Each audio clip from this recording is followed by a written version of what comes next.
Good morning, students. Am I audible? Yes. Okay. So we'll get started.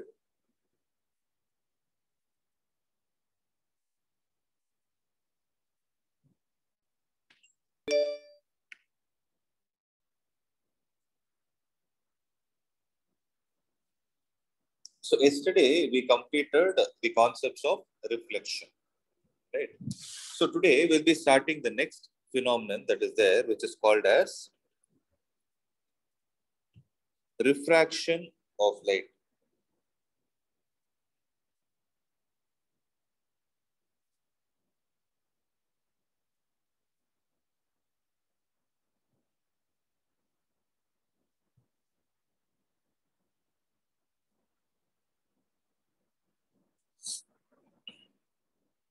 Okay. So you guys tell me, what do you mean by refraction of light? You already know this phenomenon, right? There is something like this that is going to exist. So what exactly does refraction of light mean?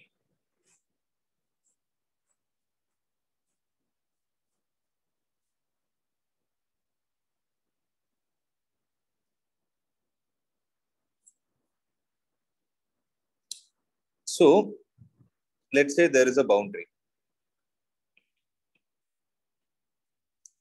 So there is a boundary which is separating two different medium 1 and medium 2. Okay. So these two media are different in terms of optical density. Right. So tell me one thing, if there was a boundary and if the boundary was a smooth and a shiny surface, when light was illuminated, that is when light was incident on it, what happened to the light? The light bounced back.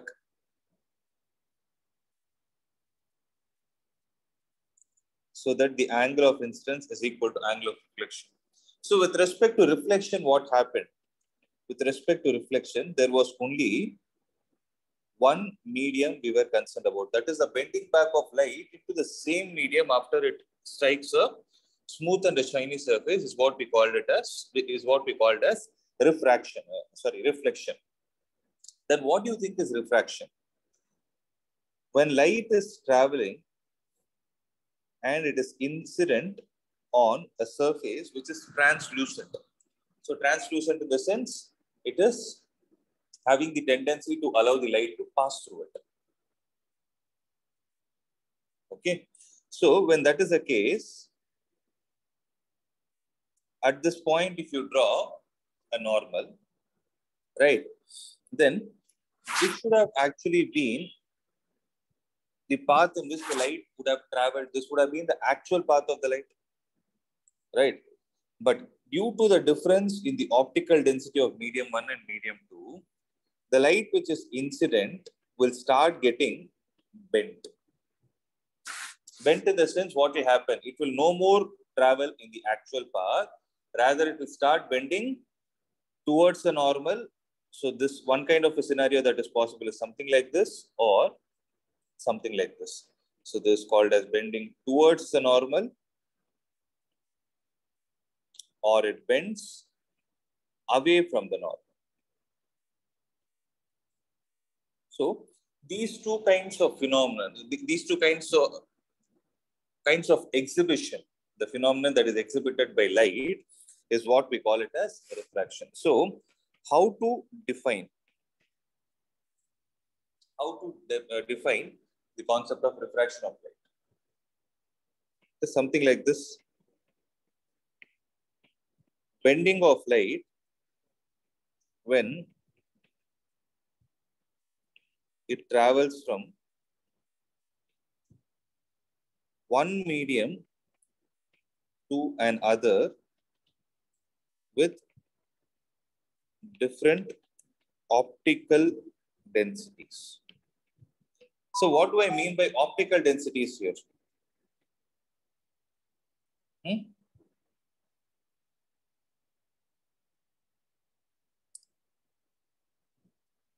Amount Anybody? of light is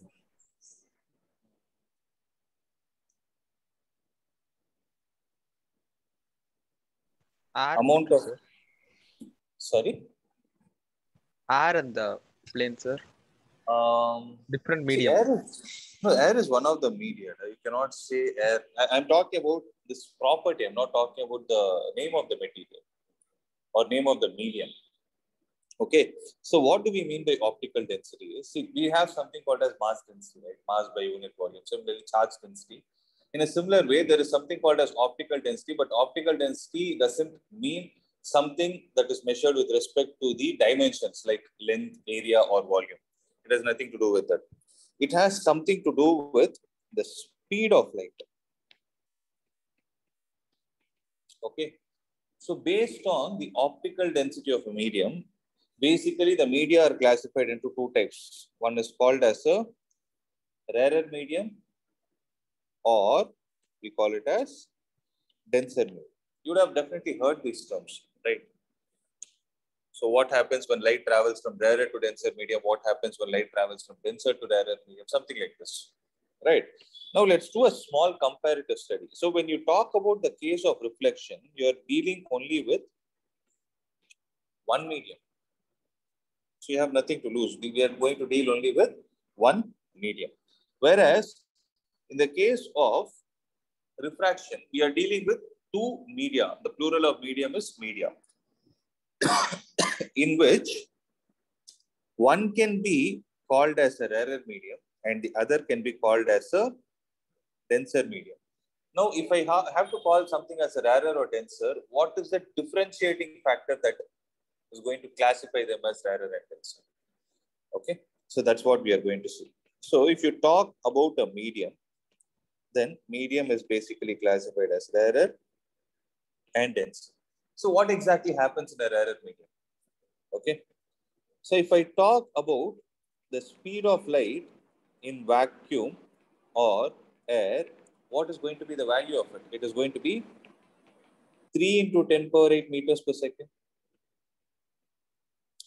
Right? This is going to be the maximum value that with which any object can travel, that is light can travel. Right? Now, what happens to the speed of light in other media other than vacuum or air? What will happen? It will change. So to be more specific, when I talk about change, the value can either decrease or increase. What will happen? Will it decrease or increase? It will always decrease compared to which value? Compared to 3 into 10 power 8 meters per second. Am I clear till this point? So if light is traveling in vacuum or air medium, you can close your eyes and say that it is the speed of the light is 3 into 10 power 8 meters per second. Whereas if it travels in any other medium, for example, water, okay, then the speed of the light is definitely going to change. What change is going to happen? There will be a decrease in the value compared to 3 into 10 power 8. It is no more going to be 3 into 10 power 8. It will definitely decrease. Correct? So keeping this fact in mind, so we know the fact that when light travels from one medium to another, its speed will change.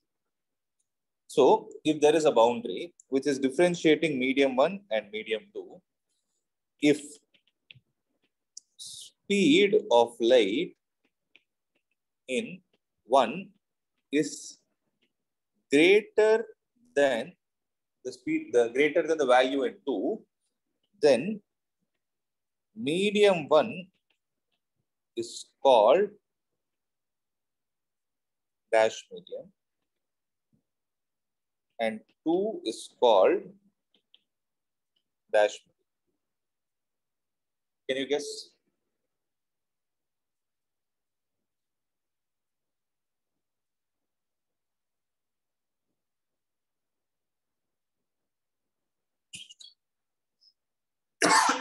Can you guess? The speed of light in medium 1 is greater than the speed of light in medium 2. Then medium 1 is called what medium? Rarer medium. So it is called as a rarer medium. And medium 2 is called as the Denser medium. yes. So it is called as the denser medium. Okay. So if you have to call a particular medium as a rarer or denser medium, you can always do only a comparative study. If I tell you there is a medium in which the speed of the light is 2.2 into 10 power 8, and I ask you whether it is a rarer or denser medium, you cannot answer it. So rarer or denser medium is always a comparative study between two media. You're able to understand? So you always need a boundary which separates two media for you to understand which one is rarer and which one is denser. This is a very, very important point. Please make a note of it.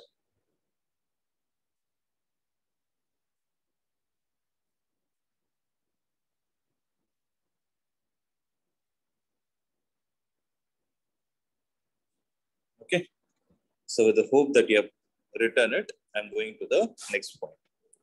So we need to observe something called as laws of refraction.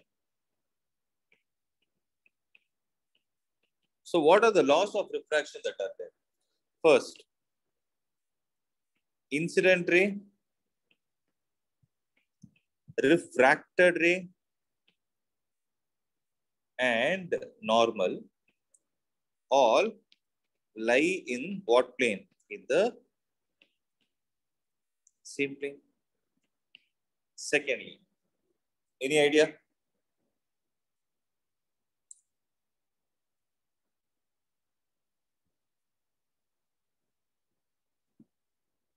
Ratio of sine of angle of incidence and sine of angle of refraction is a constant named as, so what is the name of that constant?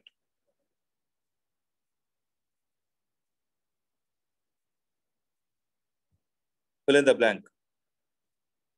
So what is the name of that constant? Sine of angle of incidence to the sine of angle of refraction is always a constant. Let's see how much you guys remember. You would have definitely learned in your 10th standard. Refractive index. Correct. This is called as refractive index. Okay. And refractive index is generally represented by the symbol mu, or some books refer to it as n. Okay.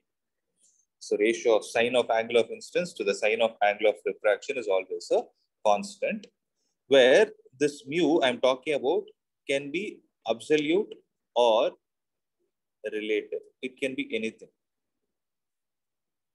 Okay, let me explain what that absolute and relative means. Before that, let's first try to draw a diagram and see. So there is a boundary. There is the incident ray. So whenever you draw a ray diagram, the first step that we need to follow is draw the normal. So if I take this as the angle of incidence, then this will be the actual part. So what will happen? The ray will either bend towards or away from the normal. I'm not getting the concept of which one is rarer, which one is denser, or what is happening. I'm just showing that if the light gets bent, then this will be called as the refracted ray. To put it in simple terms, the bent ray is what is called as refracted ray. Okay. And this angle is called as the angle of refraction. Have this in your mind. So each medium will have a refractive index associated with it. What is refractive index? I'll come to that point. So if I say the refractive index of the first medium is mu1 and the refractive index of the second medium is mu2, then the sine of angle of incidence to the sine of angle of refraction is always a constant. I told you, right? That constant generally is mu2 divided by mu1. Or you can write it as mu21. Okay. So have this in your mind. And this mathematical expression is what is called as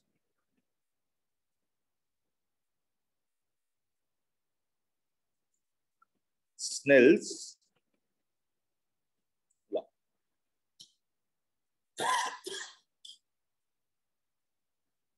Okay. So this derivation also we will see it in the next chapter. There are two important derivations we'll see in next chapter. One is loss of reflection and the second is loss of refraction also. We'll see the derivation. Okay. Sin I by sin r is equal to mu2 by mu1. This is the actual way of writing, but the simpler version of Snell's law is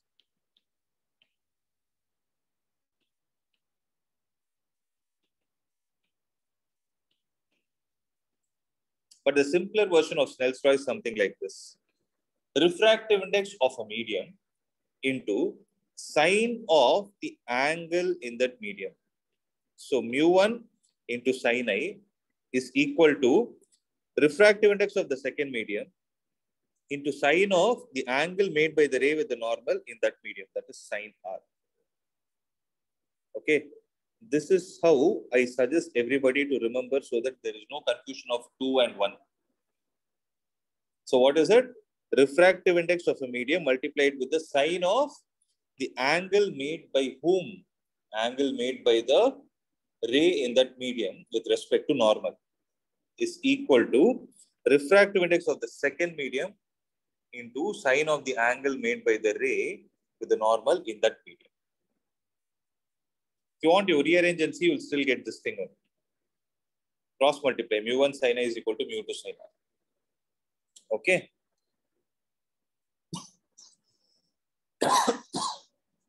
Okay, this is the simpler version of Snell's law. Now listen to this carefully. Now I'm going to define a refractive index. Right. So what is the refractive index? Any idea? What is the definition?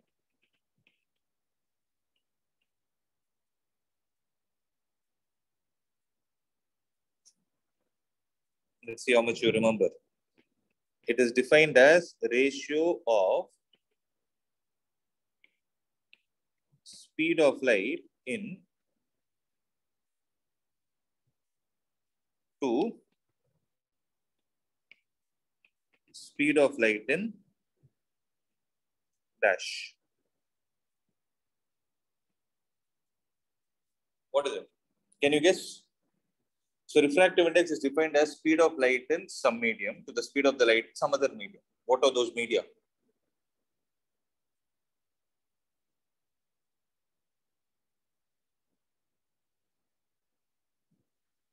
Any guess? At least a wild guess?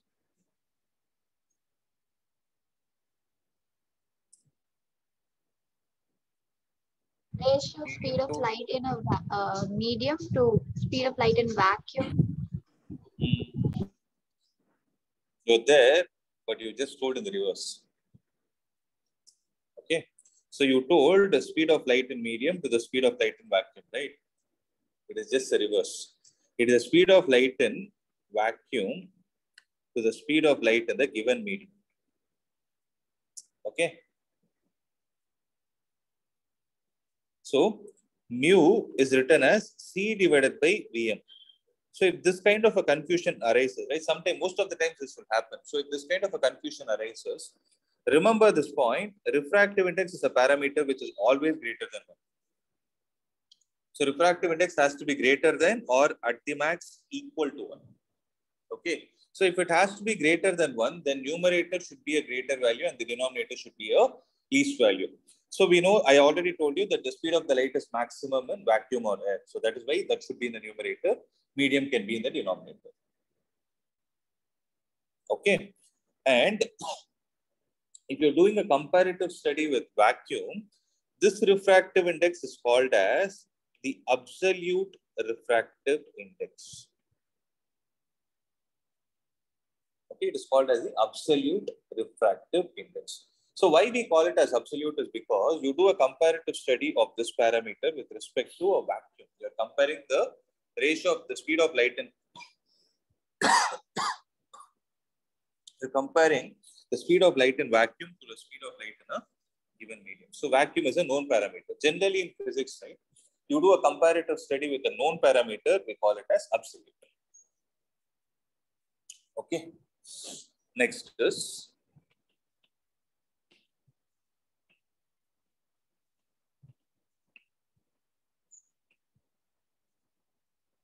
absolute refractive index. So what do you mean by absolute refractive? So I wrote again absolute. Next is called as relative refractive index. So what is relative refractive index? It is the ratio of speed of light in one medium with respect to an other. That is, if I write something like mu2 divided by mu1, this will be equal to how much?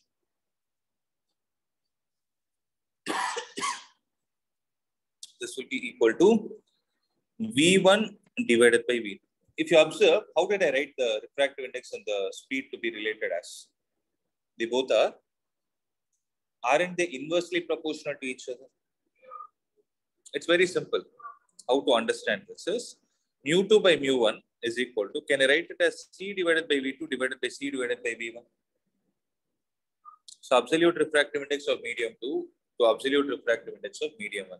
So C and C will get cancelled. You will get V1 divided by V2. So mu2 by mu1 is equal to V1 by V2.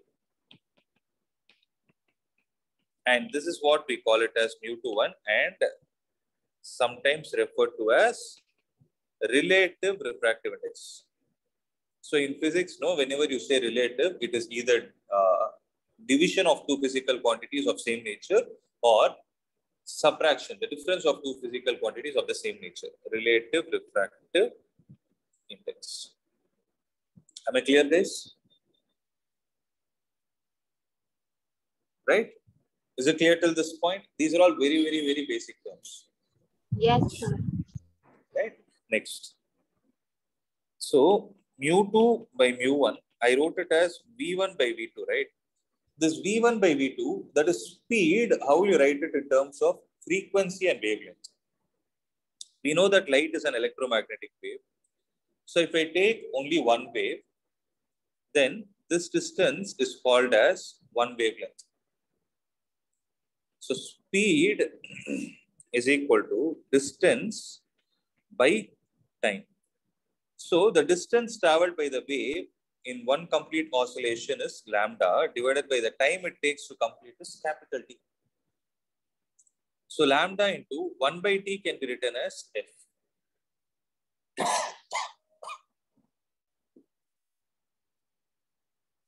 So speed is equal to lambda into F, where lambda is what? Lambda is the wavelength and F is the frequency. So can I write this? Don't copy it. Just listen first. Lambda 1 into F1 divided by lambda 2 into F2. Can I write something like this? Correct? Are you able to understand what I'm trying to say? So speed, I have tried to write it in terms of wavelength and frequency of light. Correct? But listen to an important note. When light travels from one medium to another, frequency remains unchanged. Okay, reason is since frequency is the characteristic of source. So we know the fact that for you to generate an electromagnetic wave, you need a source where it is a charged, where it is an oscillating charged particle, right? So this oscillating charged particle is going to decide the frequency. So once the frequency is set by this oscillating charged particle, it does not depend on media. So what is the change I need to do here? It will not be F1 and F2, rather it will be F and F, so that this F and F will get cancelled. And what is it you're left out with? You're left out with lambda 1 divided by lambda 2.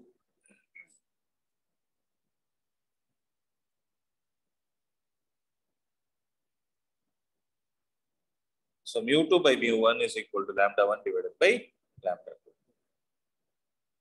Am I clear?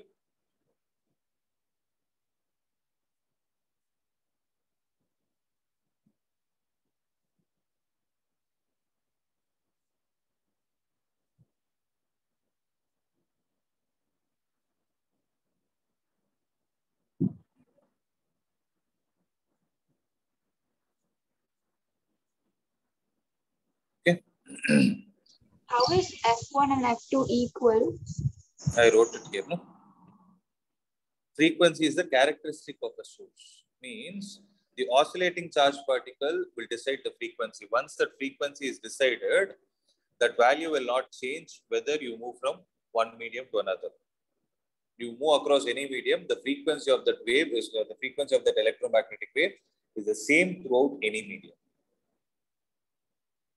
Okay, but what will happen is the speed and wavelength will change in such a way that the division, that is V1 divided by lambda 1, will always be a constant. Like how we say C is equal to Q by V is there, right? Capacitance. So the capacitance neither depends on charge or potential difference, because as you keep changing the potential difference, the value of Q will change in such a way that the value of Q by V is always a constant. In a similar way, when the light is traveling from one medium to another, its speed will change, its wavelength will change, but these two parameters will change in such a way that the ratio of these two parameters, which gives you the frequency, will always be a constant. But if the same question is asked in assertion reason, right, the keyword that we need to follow is that frequency is the characteristic of source. So this is the keyword. So these are the keywords. I hope you understand. Yes. Yeah. This is the important. So mu2 by mu1 is equal to lambda 1 divided by lambda 2. Done.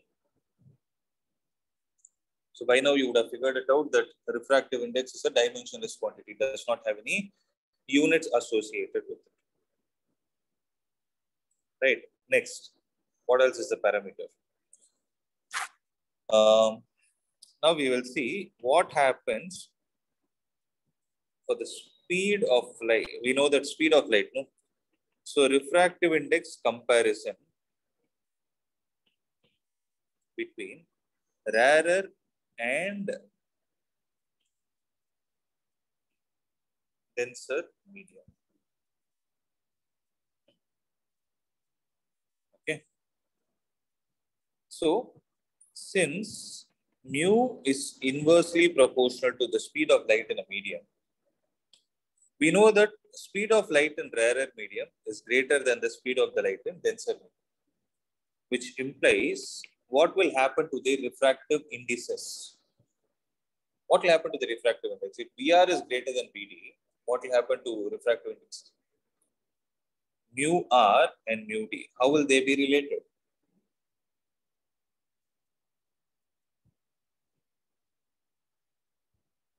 Okay, means if they give you one of the refractive indices as 1.3 and the other refractive index as 1.6, which one is rarer and which one is denser?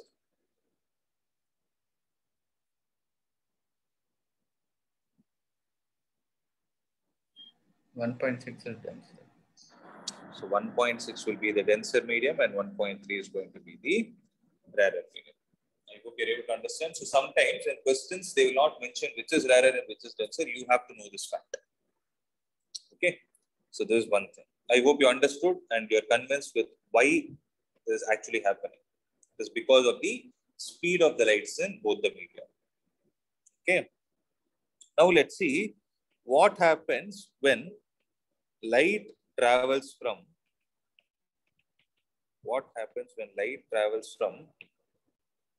rarer to denser medium. What happens, guys? You already know this fact.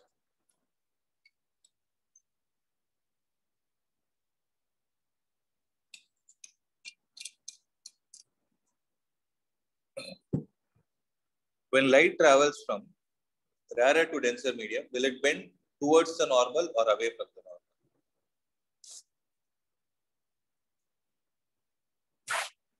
Towards the normal, sir. Is it a guess or you know the answer? I guess so. But maybe you would have studied in your lower grades, right? So towards is right answer. But do you ever think why it is so? Who actually I told thought you? it's because the speed of light, sir. it has something to do with the speed of the light. That's right. So let's see. So if the light is traveling like this, if this is called as the rarer medium and this is called as the denser medium, the refractive index here will be mu r, here it will be called as mu d. Accepted? Now, what does Snell's law state?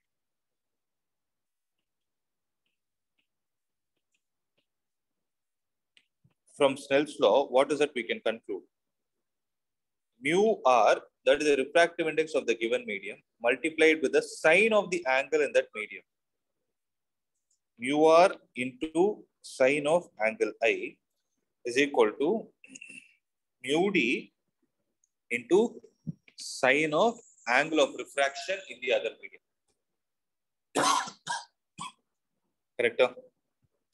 So, to avoid the confusion of r twice, shall I do one thing? Shall I take it as mu1 and mu2?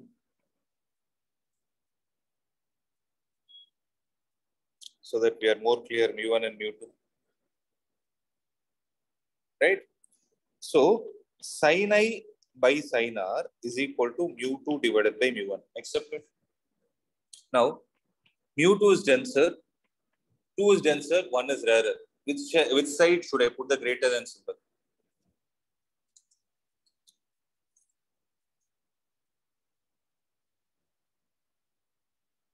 Mu2 is what? Is greater than mu1, which implies mu2 by mu1 is greater than 1.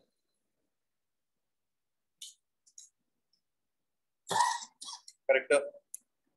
So when mu2 by mu1 is greater than 1, can I say sin I is greater than sin r? When sin I is greater than sin r, what can we say? So sin, is it an increasing function or decreasing function in the first quadrant?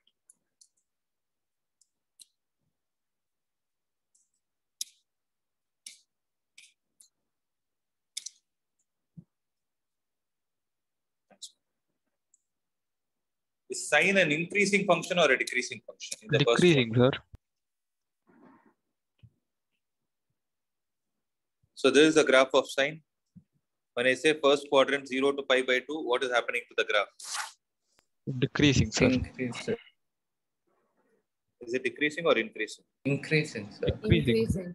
So when it is increasing function, can I say that I is greater than r? We know this, right? F of x1 is greater than f of x2 implies x1 is greater than x2, then it is an increasing function. Okay, this is very, very important point that you need to know.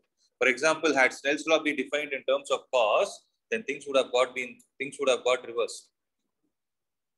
You're able to understand? So I is greater than r. You can ask me, sir, what are we going to conclude from this? Let's look at this now. So this is the angle of incidence. So if this is angle of incidence, this will also be I because they are vertically opposite angles. Just a minute, there's some disturbance.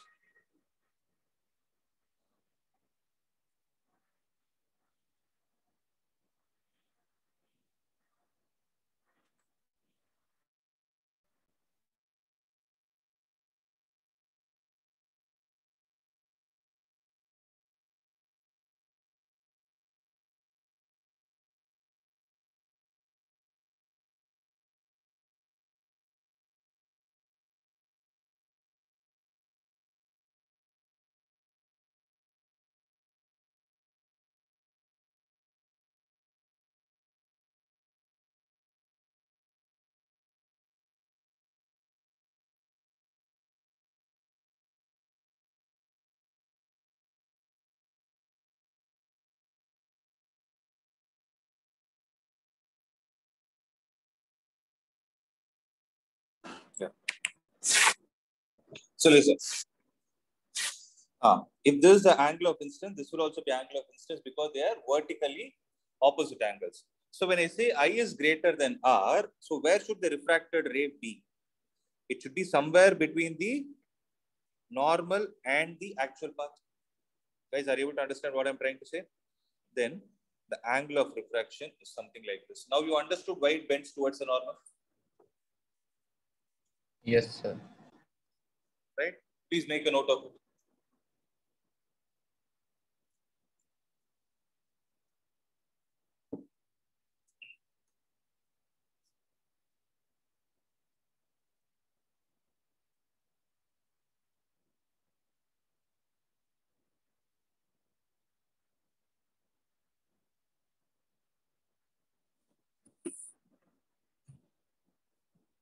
Right.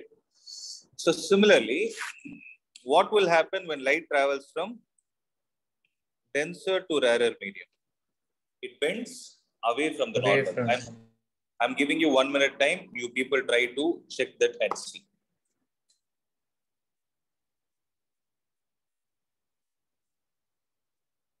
Do a self-analysis.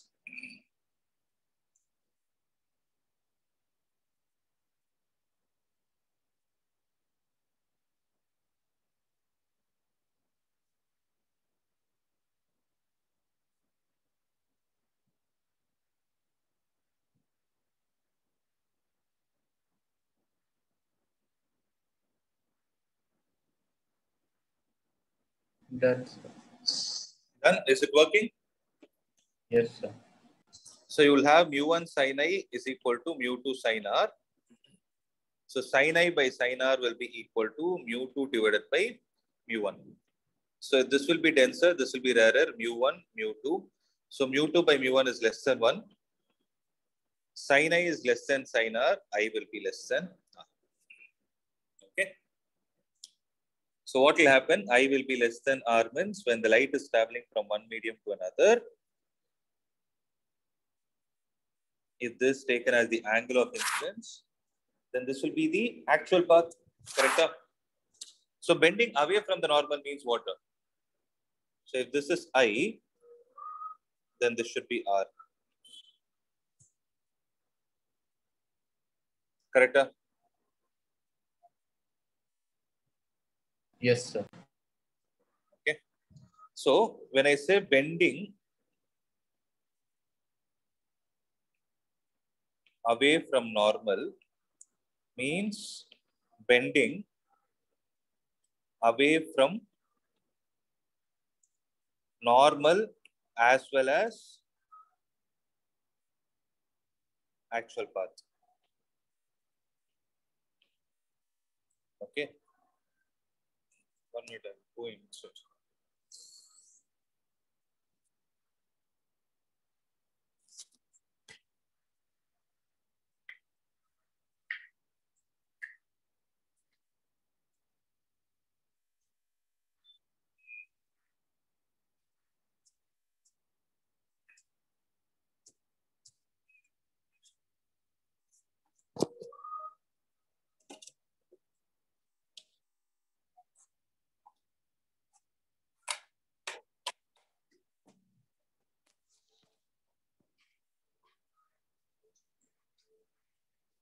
Okay. So bending away from normal as well as actual path is the answer. What else did I want to say?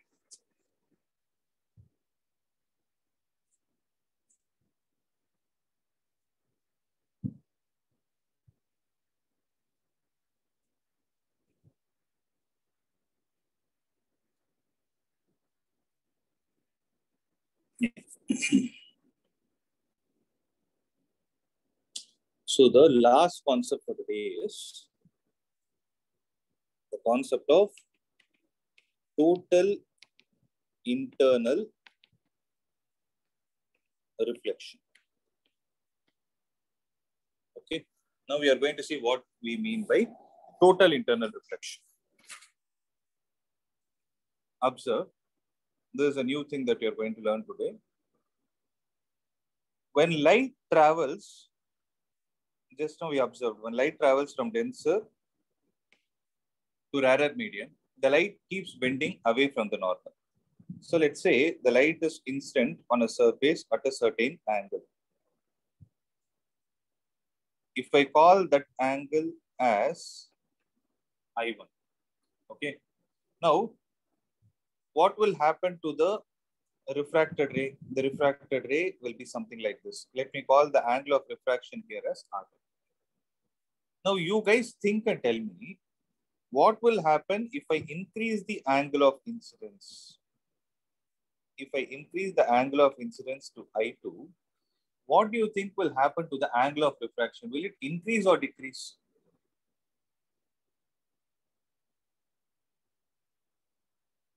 It will increase, sir. So it will increase means if I1 is increased, can I say, sorry, I2 is increased, can I say R2 is also increased? Now, if I increase it to a further more value, let's say to I3, then what will happen to R3? That will also keep increasing as it keeps moving more away from the normal. So there will be one particular angle of incidence. By now, I hope you would have understood that there will be one particular angle of incidence.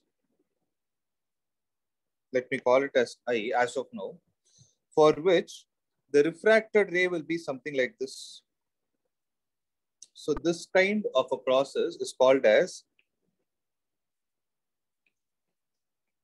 grazing along the surface.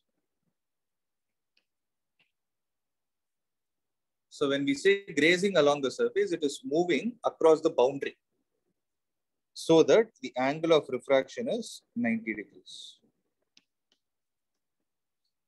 Are you guys able to visualize what I'm trying to say? So as you keep increasing the angle of incidence, the angle of refraction in the rarer medium is also going to increase. This phenomenon will occur only when the light is traveling from denser to rarer, first point to be noted, because that is the only case where the light is going to bend more away from the normal. Okay. So when light is traveling from denser to rarer medium, there will be one particular angle of incidence, which I will call it more specifically as IC, or some books refer to it as C. Okay. For which the angle of refraction is exactly 90 degrees, then this angle of incidence is called as the critical angle. Okay. Are you able to understand? Is it clear till this point? Is there any doubt, guys? No doubt, sir. No doubt. Now, at critical angle, if you see the angle of refraction is exactly 90 degrees. What do you think if you increase the angle beyond the critical angle?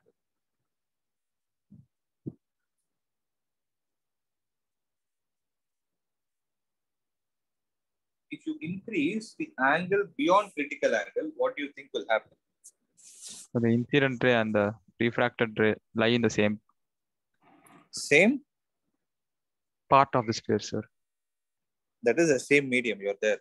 It's the same medium, sir. Same Okay. density. If the yeah. So if the angle of incidence is greater than the critical angle, when I is greater than C, then the ray will start bending back into the same medium. So though there is a possibility for whom? Though there is a possibility for the ray to undergo refraction, what is happening? It is undergoing reflection. And that is why this, and it will get, and the advantage is it will get totally reflected back to the same medium. So that is the reason why we call it as total internal reflection. Okay. So this is the phenomenon that will happen when light travels from denser to rarer medium. So here there are two important terms that you need to know. One is called as critical angle, and the second is called as total internal reflection. Okay. Now, if I have to give a definition for critical angle, what will you say?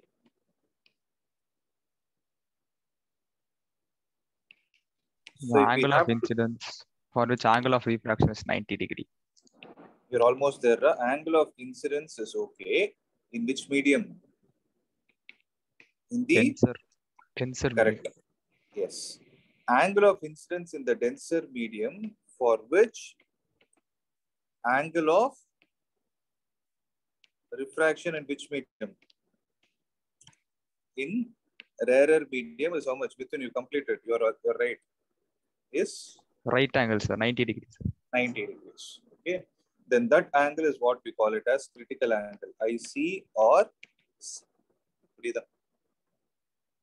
Okay. Next.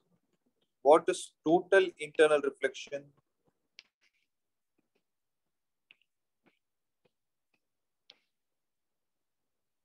if angle of incidence in which medium again? In denser medium is what? Should be, what is the condition I wrote? Angle of incidence is Greater than. the correct.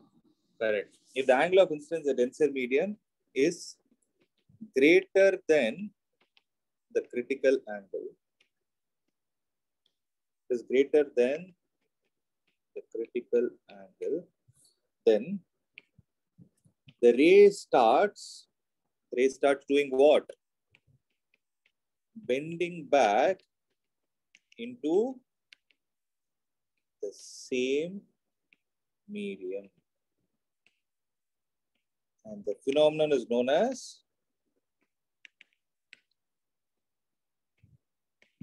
total internal reflection. Okay. Sometimes it is referred to as TIR also. Okay. This kind of a phenomenon that is exhibited by light when it travels from denser to rarer medium is what we call it as total internal reflection.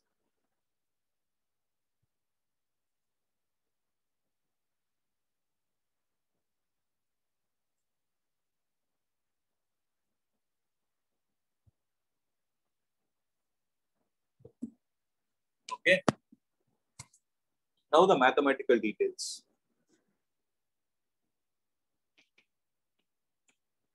Relation between critical angle and the refractive index.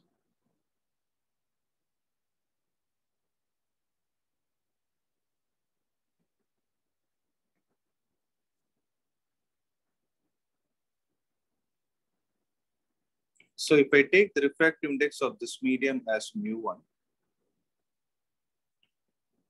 and this as mu2. Okay. You guys apply Snell's law and tell me mu1 multiplied with what? Sine Sine I I, sir. should be equal to mu2 multiplied with sine R. R is how much? 90 degrees. That's it. And we know that sine 90 is 1. So mu1 sine I is equal to mu2, which implies sine I is equal to mu2 divided by mu1. Then I will be equal to sine inverse of mu2 divided by mu1. And this I is what is called as the critical angle. So sine I is equal to mu2 by mu1.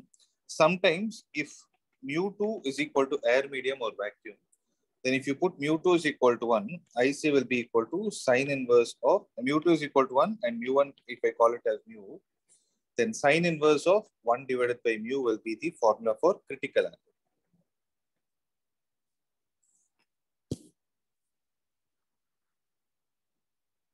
So IC will be equal to sine inverse of 1 divided by mu.